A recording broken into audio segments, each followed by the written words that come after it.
Olá, hoje vamos ver um pouquinho de hipérbole. A hipérbole faz parte das cônicas, onde você tem o foco 1 e o foco 2. Foco 1, foco 2. Temos o centro da sua hipérbole. Esse centro está bem ao meio entre os focos, ó. Tem que ser obrigatoriamente bem no meio, tá? O ponto A e o ponto B são os vértices. Esse ponto A e o ponto B é a menor distância entre essas duas concavidades, tá?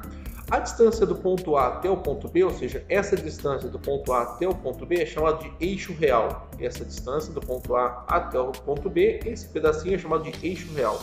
E o ponto C até D, essa distância, é chamado de eixo imaginário. Então, isso aqui existe um eixo imaginário para você poder utilizar os recursos da sua hipérbole, tá?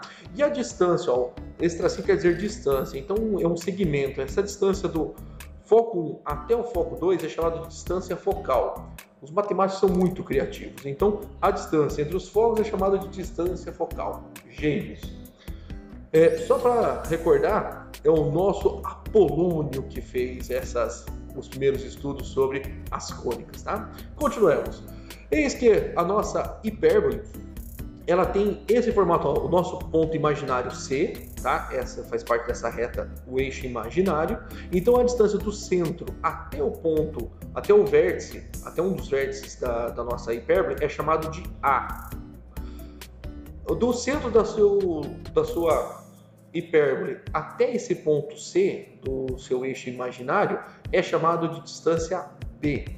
E a distância do seu ponto imaginário até um dos seus vértices do eixo real é chamado de C, onde apareceu aqui uma figura linda e maravilhosa chamada de triângulo retângulo, onde obrigatoriamente falou em triângulo retângulo, você tem que recordar do tal do Bhaskara, tá? Só que olha só, observe que a nomenclatura aqui vai ser C ao quadrado é igual a ao quadrado mais B ao quadrado, porque a maior distância nesse triângulo aqui é o C. Então, por isso que vem C ao quadrado igual a ao quadrado mais B ao quadrado, tá? A distância de A até B, essa distância aqui, ó, que é a distância real, é chamada também de 2A. Se aqui vale A e aqui vale A, a soma deles está valendo 2A. E a distância de C até D, essa distância do eixo imaginário C até D, toda essa distância aqui está valendo 2B. Portanto, se a parte de cima vale B, a parte de baixo também vale B. E temos aqui um eixo focal 1 e temos aqui um eixo focal 2. A distância entre os focos é chamada de 2C. Então, toda essa distância vai ser 2C e, por sinal, olha só que interessante, é a mesma distância que isso aqui, ou seja, do centro até um dos focos é a mesma distância do ponto imaginário, do eixo imaginário, até o vértice do eixo real. Essa distância vale C, ou seja, elas são iguais, idênticas, tá? A equação da hipérbole tem duas. Por que ela tem duas? Porque se a tua hipérbole estiver sobre o foco do eixo X, ela vai ter esta fórmula, essa característica. E se o foco da sua hipérbole foi no eixo Y, ela vai ter essa outra característica. O que diferencia uma equação da outra? Observe que a parte de baixo, ó, A ao quadrado e B ao quadrado. A ao quadrado, B ao quadrado. Está igual. Ah, mas a parte de cima está diferente. Ó. Quando está no eixo X, começa, ó, então X ao quadrado e Y ao quadrado depois. Quando está sobre o eixo Y, quem que é o mais importante? Se está sobre o eixo Y, então vai começar com o Y ao quadrado menos X ao quadrado, igual a 1. Essa é a fórmula da equação geral da sua hipérbole, tá bom? Imagine agora quando você tem essa sua hipérbole fora, o teu centro da sua hipérbole não está junto, coincidente com o centro do seu plano cartesiano, ou seja, no 0 e 0. O centro está diferente do centro 0, 0. Vai ser qualquer outro valor. Então, o que vai acontecer? Como no caso da elipse, você vai colocar a localização das coordenadas do seu centro, junto com o valor de x e de y. Só isso, tá bom? Então, como essa aqui a reta é paralela ao eixo x, ou seja, o eixo dos focos está paralelo ao eixo x, então vai ser esta a equação, tá bom? Quando a equação está paralela ao eixo Y, olha só, o eixo dos focos estão paralelos ao eixo do Y, tá?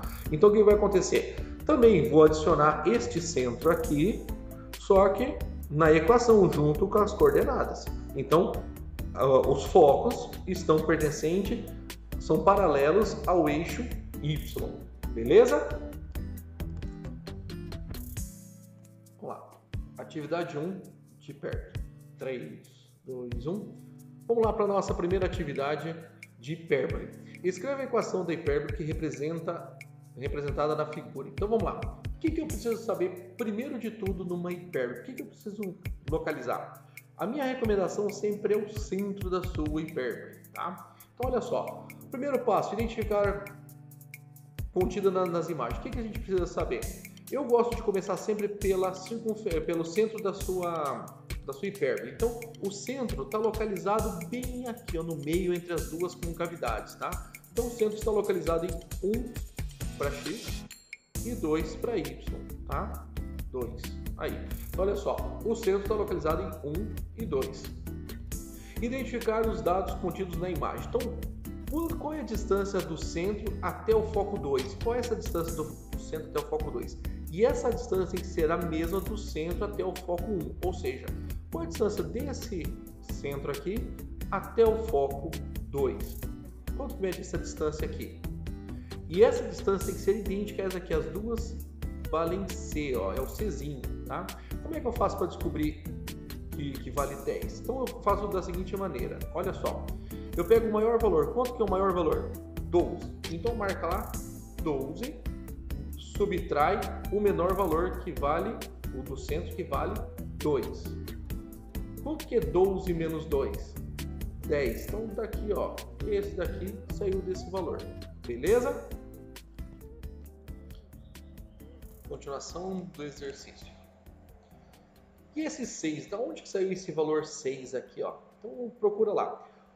O ponto C, ou seja, o centro da sua hipérbole até o ponto A, no eixo real, ou seja, essa medida aqui, ó, do ponto C até o ponto A ou do C até o ponto B. Quanto que mede essa medida aqui, ó? Essa medida aqui é o valor de A. E como é que eu faço para descobrir esse valor de A? Eu pego o maior valor, vou pegar esse aqui, ó, de cima. O ponto é 8, então vou escrever aqui 8, subtraio esse ponto do menor aqui, que é o do centro, então que é 2. 8 menos 2 são 6. Daí saiu esse valor 6. Então, temos já o centro, o valor de A e o valor de C. Olha só, está faltando o valor de B. Então, vamos passar, vamos conseguir adiante. Identificar os dados necessários para escrever a equação da hipérbole. Devemos calcular o valor de B, que eu tenho aqui. Só para recordar, eu já tenho o valor de A, que nós descobrimos aqui que está valendo 6. E temos também um valor de C. O C está valendo 10, tá? Se você aplicar no Pitágoras aqui, ó, então eu tenho o valor de C que está valendo 10, 10 ao quadrado, mais o A está valendo 6, 6 ao quadrado, mais B ao quadrado. Isolando o valor de B, então eu tenho 10 ao quadrado vale 100, 6 ao quadrado vale 36 e 100 menos 6 são 64. E raiz quadrada de 64 é 8. Então, para finalizar o exercício, nós temos aqui, ó, a equação da sua hipérbole, como ela está paralelo ao eixo Y, tá, os focos da sua hipérbole, eu vou utilizar esta fórmula. Então, onde que sai esse YC? É do centro, o valor de Y do centro da sua hipérbole. Ou seja, esse daqui, ó, é o nosso YC. Tá? Então, eu vou substituir esse YC por este número 2 do centro da sua hipérbole. Ó, por isso está aqui o número 2. Então, onde vai sair o XC? É o valor do centro da sua hipérbole, que é o valor 1. Ó, por isso está aqui o valor 1. Tá? Esse menos é da fórmula. Se tivesse o sinal de menos aqui no seu centro, você inverteria o sinal. Lembra disso, tá? Portanto, o A nós descobrimos que é 6, então 6 ao quadrado vai dar 36. E o B nós descobrimos também que vale 8, então 8 ao quadrado são 64. Essa daqui é a nossa equação geral da nossa hipérbole. Beleza? Bons estudos!